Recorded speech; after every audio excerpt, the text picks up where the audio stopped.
Bonjour à tous, une petite vidéo aujourd'hui pour vous parler des énergies électromagnétiques. Comment attire-t-on à nous de par le simple fait de la loi de l'attraction exactement ce que nous sommes à l'instant même où nous pensons? Alors bien évidemment, il est important à ce jour de se rendre compte que l'on attire quelque chose à soi de l'extérieur vers l'intérieur, mais qui va quelque part se matérialiser dans la matière de par ce que l'on se représente de soi, véritablement, profondément de l'intérieur. Donc c'est cette magnificence que nous possédons tous, quelque part au travers nous, qui va interagir le plus simplement du monde, c'est-à-dire au travers de notre psyché, matière éthérique, et qui va faire en sorte de pouvoir co-créer notre vision des choses. Et il est vrai qu'en tant qu'humain, on a parfois une vision erronée des choses, c'est-à-dire qu'on va se représenter être quelqu'un que l'on n'est pas essentiellement, parce que l'endocrinement général de la société actuelle fait que on nous a servi depuis notre plus jeune âge et on nous fait penser à mal au lieu de penser à bien. Pour soi tout d'abord, mais également vis-à-vis des circonstances qui se produisent tout autour de nous. Alors il est important aujourd'hui déjà de percevoir que on est des êtres capables de se prémunir, donc d'interagir à soi favorablement envers nous-mêmes, prioritairement, penser à bien pour soi, s'estimer, s'honorer et surtout grandement capable de se réaliser au travers soi-même sans forcément aller devoir chercher quelque chose à l'extérieur pour nous combler à l'intérieur. Tant qu'on sera dans ce processus en fait involutif d'aller en quête extérieure, sur Terre, je veux dire chercher un bonheur illusoire dans la matérialité, en fait on sera dans une forme d'errance puisqu'en fait on estimera toujours l'autre capable de nous rendre heureux ou une chose capable de nous rendre heureux de par le fait de la posséder, de la maîtriser ou de l'acquérir tout simplement. Mais alors qu'en fait le vrai bonheur, le véritable bonheur, c'est notre essence originelle, c'est l'amour de soi, par soi, c'est véritablement ressentir ce bonheur au plus profond de son être. Alors si l'on regarde bien au niveau de la Terre, c'est vrai que la Terre possède aussi un centre attractif, c'est-à-dire que nous répondons tous à cette loi de l'attraction. Un exemple, si l'humain saute du 3e étage, il va atterrir par terre. Si on lâche quelque chose, ça atterrit par terre également. Par contre, atterrir par terre ou tomber par terre ne veut pas dire se faire mal. Il y a des accidents qui se produisent tous les jours et on voit bien que les mêmes accidents n'ont pas les mêmes résultantes. Il n'y a pas le même impact chez chaque être individu. Donc il est très important de regarder cela et de concevoir le fait que oui, on peut tomber, mais oui, on peut ne pas se faire mal, aussi mal que certains êtres individus, et surtout on peut parvenir à réaliser que on peut se réaliser au travers soi-même sans forcément nécessiter toujours, je dirais, un appui, c'est-à-dire s'appuyer sur quelqu'un, faire porter son poids à quelqu'un, vampiriser quelqu'un.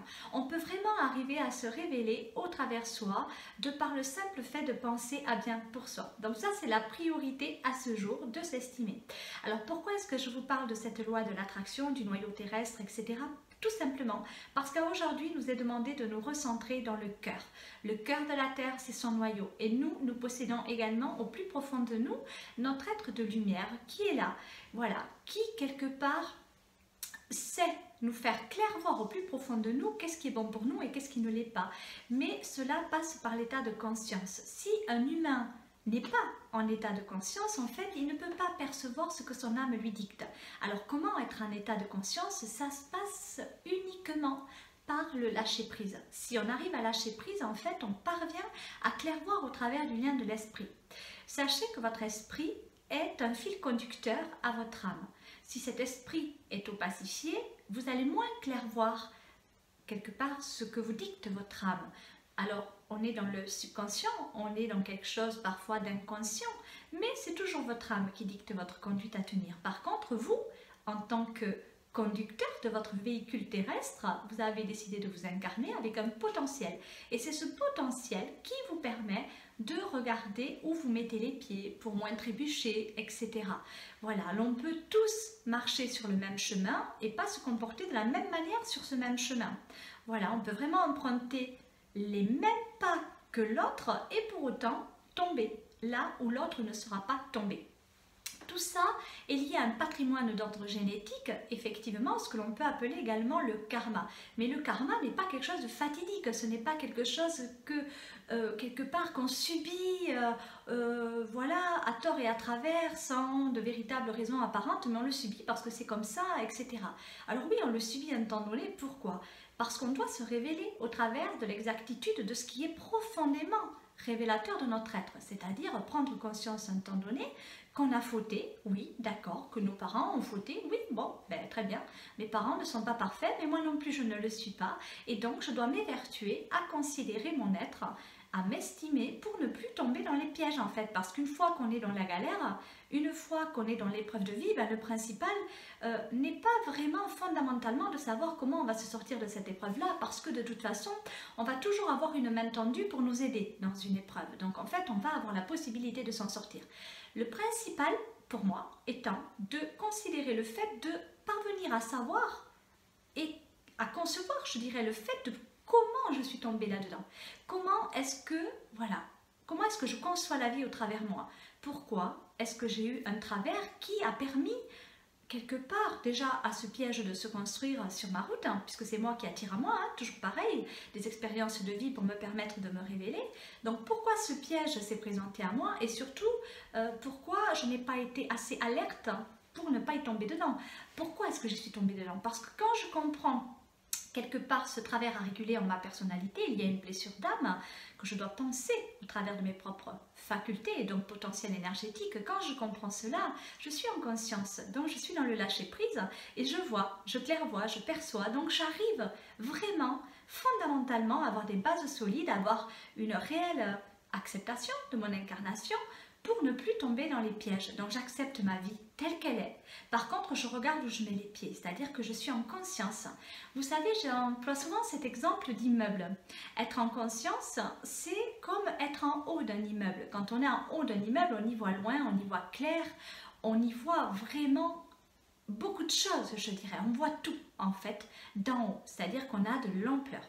On a de l'amplitude, on peut agir au travers soi plus facilement parce qu'on voit tout et donc on peut déceler ce qui va, ce qui ne va pas. Alors déjà en nous bien évidemment, puisque déjà si on est en haut de l'immeuble, c'est qu'on aura fait un grand travail de conscientisation sur ses peurs, ses doutes et ses mémoires vives, mais on peut également arriver à percevoir et à conscientiser ce qui ne va pas chez tel ou tel être humain, ce qui ne va pas dans la vie de façon générale, mais dans la vie de chaque être humain. Au travers de leurs mauvaises interactions, par exemple. On peut percevoir cela. Et percevoir cela d'en haut d'un immeuble n'a pas la même connotation que quelqu'un qui va le percevoir du premier étage. Un humain qui est tout en haut de l'immeuble va voir loin, va voir en grand et va percevoir au-delà de l'apparence humaine ce qui est en train de se jouer sur Terre, en fait, tout simplement. Alors qu'une personne qui est au premier étage de l'immeuble va avoir une vision limitée. Elle ne verra pas le plan d'ensemble. Ça fait toute la différence. Voilà, une personne qui est quelque part en haut de l'immeuble ne peut pas exiger d'une personne qui est au premier étage de l'immeuble de voir autant de choses, de percevoir autant de choses, parce que cette personne-là se contentera de voir ce qui est à sa portée et donc sera plus dans l'autocritique, l'auto-jugement, le jugement extérieur également. Et donc, elle pourra également se rebeller à un temps donné ou souffrir de ne pas voir autant de choses que nous et donc d'être dans une introspectivité d'ordre négatif de par exemple l'autocritique à soi et à souhait pour pouvoir parvenir à monter petit à petit les échelons, voilà, les étages et parvenir à se révéler, être à la hauteur de ses propres attentes en accédant en haut de l'immeuble.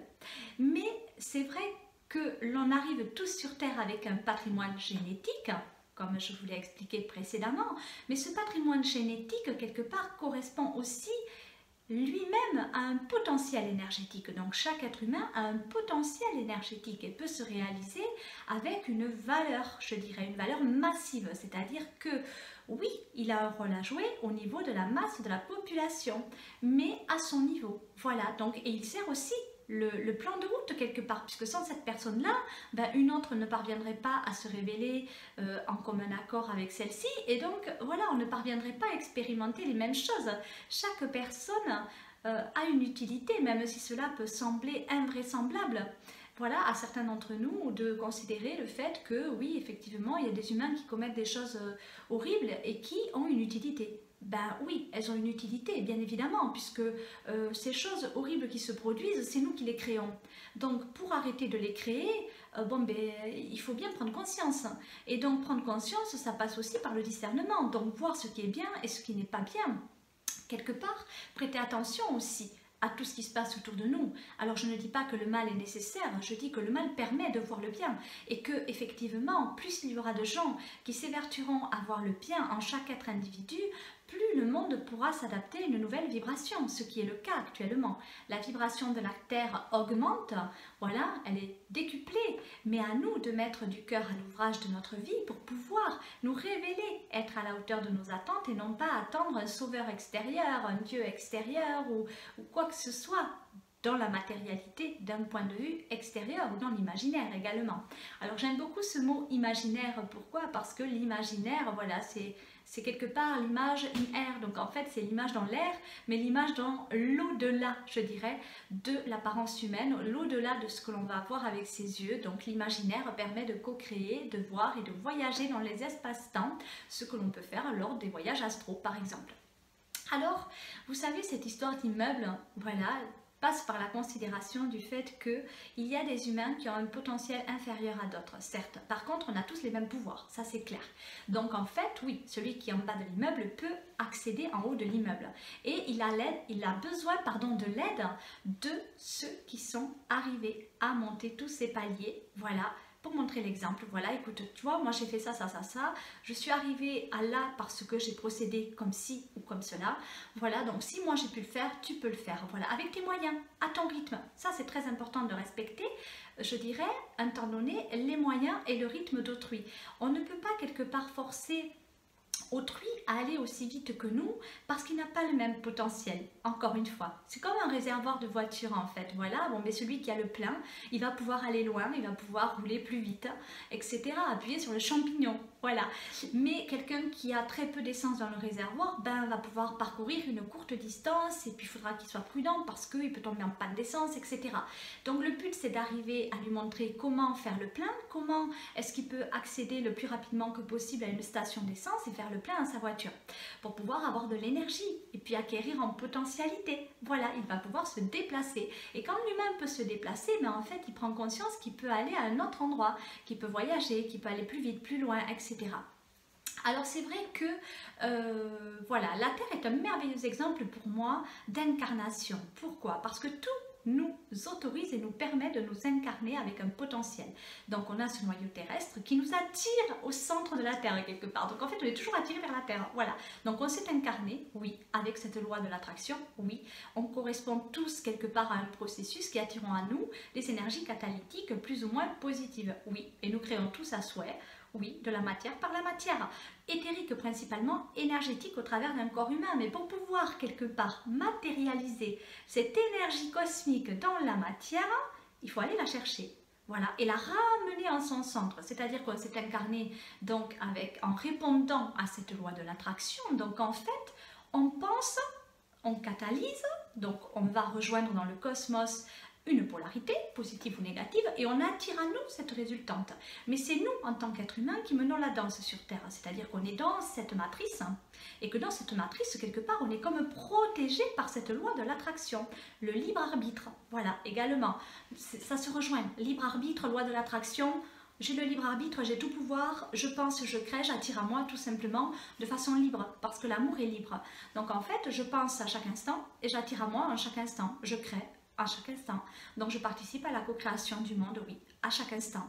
Et c'est là que on peut vraiment se rendre compte que oui, chaque être humain a ce potentiel-là, chaque être humain a ce pouvoir-là. Donc vous voyez, on n'est pas si petit que ça, et on peut tous agir un temps donné envers nous-mêmes de la meilleure des façons qu'il nous soit possible de le faire, en fait, dans le sens de notre évolution. Alors c'est vrai que pour les humains qui ne prennent pas conscience, rapidement, de leurs égarements, je dirais. Alors qu'est-ce qu'un égarement? Alors l'égarement, c'est tout simplement les mauvaises pensées. les mauvaises pensées et le non-respect de soi, la non-estime de soi. Ça nous mène à l'égarement. Voilà, parce que l'ombre va toujours être là pour nous tendre des pièges et que voilà, à nous de ne pas tomber dans les pièges. Ça, c'est évident, je dirais, voilà, à nous de le voir. Voilà, même si on marche la tête haute et qu'il y a un trou sur notre chemin, ben, si on est en conscience, on ne tombera pas dans le trou. On passera à côté sans même avoir vu le trou, parce que quelque part on sait qu'il est là, donc on n'a pas besoin de le voir, on le sait. Donc en fait, hop, on contourne les obstacles très facilement. Alors que si on marche le regard vers le bas et qu'on cherche le moindre petit caillou sur lequel, attention, on peut trébucher, le trou, attention, je peux tomber dedans, on est toujours dans les peurs. Donc en fait, on est en bas vibratoirement. Donc en fait, il faut mieux, je dirais, regarder en haut et se faire confiance et laisser quelque part notre âme nous guider. Notre âme nous guide par le lien de l'esprit. Donc, plus on a l'esprit clair, plus on peut mieux clairvoir. Ça, c'est d'une importance capitale. Comment éclaircit-on son esprit? Ben, en fait, c'est très simple. C'est par la considération de soi, l'estime de soi, le lâcher-prise. Donc, en fait, on va ne plus justement être en attente, mais on va agir. Donc en fait, on se rend compte que notre esprit est obstrué quand on a peur et quand on a beaucoup de questionnements en tête. Voilà, quand on mentalise beaucoup en fait, tout simplement. Donc il est bon et sain de regarder son état d'esprit du moment, c'est-à-dire est-ce que là, fondamentalement, est-ce que j'ai peur ? Ou alors, est-ce que j'ai beaucoup de questions dans la tête? Voilà, si j'ai ces deux critères-là, c'est que j'ai l'esprit obstrué. Donc, à moi de le nettoyer, donc de par l'état de conscience, hein, juste ça, c'est-à-dire que je prends conscience de ça déjà. Je prête attention au fait que oui, j'ai des questionnements dans ma tête qui n'ont rien à y faire. Hein, parce que j'ai des peurs qui n'ont rien à y faire non plus. Donc en fait, ok, si je n'ai pas de raison d'avoir peur, je sors de l'endocrinement général de la société actuelle. Donc il est bon et sain de se révéler, être à la hauteur de ses propres attentes au travers de soi, ne pas attendre un sauveur. Je me répète, mais c'est très important de ne plus attendre un bonheur illusoire qui nous proviendrait et nous parviendrait de l'extérieur. C'est à nous de s'engager sur notre voie. Et croyez-moi, on en a bien assez de notre voie, de se révéler au travers soi, sur notre chemin. Lors de mon dernier voyage astral, l'on m'a montré une vision d'humain qui marchait en rang et qui, quelque part, portait des fardeaux. J'en ai vu avec des fagots, porter vraiment une grosse charge de fagots. J'ai vu des gens porter des poids. J'ai vu des gens porter des corps humains complètement amorphes. Alors, je ne vais pas vous dire que cette vision était agréable à voir parce qu'en fait, non seulement je vois quand je suis en astral, mais c'est comme si je le vivais, c'est-à-dire que autrui c'est moi c'est autrui, donc je ressens ce poids que les gens portent. Et on m'a montré et on m'a clairement expliqué qu'en fait, les plus éveillés d'entre nous sont là aussi pour alléger autrui de par la prise de conscience. Donc démontrer l'exemple, penser à bien pour soi au travers eux pour pouvoir leur permettre d'alléger quelque part leurs états d'âme, leurs états d'esprit et leur permettre surtout, je dirais, de poser ses poids à terre parce que ces poids ne leur appartiennent pas et de ne pas non plus se charger d'un poids qui ne nous appartient pas, de ne pas porter autrui. Et ce, je dirais même si c'est dans notre famille, parce qu'en fait, il y a beaucoup trop de gens qui s'autorisent à porter des gens carrément. C'est pour ça que j'ai eu cette vision-là, qu'on m'a montré cela. Pourquoi? Parce que oui, quand on aime quelqu'un, on peut être tellement altruiste, quelque part, et tellement empathique qu'on se permet d'empathir dans la matérialité. Sauf que ça n'est absolument pas ce qui nous est demandé. Il ne nous est pas demandé d'empathir, il nous est demandé d'être empathique et altruiste. C'est différent. C'est-à-dire que je vais démontrer l'exemple, mais attention, j'emploie des mots, je vais démontrer dans la matérialité des choses, c'est-à-dire que je vais agir à bien pour moi et je vais démontrer l'exemple et je vais m'arrêter un temps donné sur ma route et montrer l'exemple à autrui. Voilà, je te montre ce que moi j'ai fait de ma vie. De toute façon, tu le vois. Voilà, tu vois ce que je fais de ma vie. Donc, ok, comment se réalise ma vie finalement? Est-ce que je suis heureuse de vivre comme ça ou pas? Est-ce que ma façon d'être me permet d'acquérir en puissance quelque part? Catalytique, hein, on est dans les énergies. Est-ce que ma présence sur Terre apporte quelque chose de bien aux autres? Est-ce que mon sourire illumine la vie des autres? Et Il n'y a que comme cela, je dirais, que l'on peut parvenir à aider autrui. C'est-à-dire, on marche sur un chemin, on s'accompagne un temps donné, mais par contre, il ne faut pas s'autoriser à s'arrêter et aller, passe-moi un peu de ton fagot, passe-moi un peu de ton fardeau, je vais me le mettre sur le dos et puis je vais continuer à côté de toi. Hein. Surtout, je vais rester à côté de toi, je vais porter ton poids, je vais t'aider, puis je vais porter ton père, ta mère, tes frères, tes sœurs, je porte tout le monde sur le dos, paf, et je continue d'avancer. Non, c'est pas possible, c'est très très lourd. Et on ne peut pas s'autoriser en tant qu'être d'amour à porter un poids qui ne nous appartient pas. Ça ne veut pas dire abandonner quelqu'un sur le côté, le bas de la route. Ça ne veut pas dire baisser les bras. Ça veut juste dire qu'à un moment donné, un être éveillé ne doit pas se charger. Et je reçois beaucoup de gens qui malheureusement portent le poids des autres, y compris de leurs enfants. J'inclus tout le monde en fait dedans. Même, je dirais, le monde, le poids du monde, c'est-à-dire le poids de la misère du monde. Ne pas s'attarder sur cela en fait, voilà. Plutôt se focaliser sur le positif que l'on a en soi et sur l'œuvre que l'on peut mener à bien dans ce monde. Alors oui, à un temps donné, on va tendre la main à quelqu'un, on va s'arrêter sur ce chemin, on va lui demander s'il a besoin d'aide, on va pouvoir lui apporter notre aide parce que notre batterie énergétique sera super, je dirais, au taquet, voilà, on aura de l'énergie, donc on pourra aider autrui à un temps donné, à se révéler, lui donner des clés, voilà, des clés précieuses, on lui donne les clés. Mais s'il a les clés, il peut ouvrir les portes. Donc c'est à lui d'aller ouvrir quelque part ses chakras et de développer ses sens. Et voilà, alors l'archange Métatron est magnifique, je dirais, pour ça. Parce qu'il peut vraiment nous aider à développer nos sens et à réguler nos chakras, à ouvrir nos chakras, etc. Nous donner de la force vive et nous permettre l'ancrage. Mais l'ancrage passe par le fait de s'ancrer et par l'acceptation de son incarnation. De toute façon, cette loi de l'attraction nous ramène toujours sur Terre. Hein. Je veux dire, si un humain va sauter du 3e étage, il va tomber à terre. De toute façon, même par les épreuves de vie, on nous ramène les pieds sur Terre. C'est toujours comme ça que ça se passe parce que ces épreuves-là sont dues à des égarements. Et tant qu'il y a des épreuves de vie, de toute façon, c'est qu'on a quelque chose à apprendre et donc on est également quelque part dans une forme d'errance passagère pour nous permettre de revenir dans le droit chemin. Alors on peut être sur son chemin de vie, vivre une épreuve de vie et hop, se recentrer, revenir. Ça dépend de notre mode d'interaction. On peut être accompagnant aussi dans cette épreuve de vie, c'est-à-dire qu'on va vivre l'épreuve de vie, mais nous on est juste là pour prendre conscience et pour quelque part démontrer l'exemple, éclairer, guider. Voilà, mais ça n'empêche que tant qu'on est dans l'épreuve de vie, on est quand même dans une forme d'errance, voilà. Mais passagère, c'est-à-dire qu'on peut rester sur son chemin de vie bien aligné et projeter sa conscience dans l'épreuve de vie pour guider, éclairer la personne qui se retrouve en état d'errance dans un chemin, voilà, un petit peu à l'abandon par exemple, et hop, je suis là, je t'éclaire, mais reviens là, tu vois, c'est là qu'il faut que tu ailles. Voilà, mais ça passe par la démonstration de l'exemple, surtout par la non-culpabilité, par le non-jugement, etc. Donc en fait, voilà, on démontre l'exemple et nous, pendant ce temps, on continue d'avancer, voilà, main dans la main, mais même à distance, puisque, voilà, l'humain peut s'expanser par son état de conscience. Donc on peut être ici et ailleurs en un même temps donné et co-créer à souhait.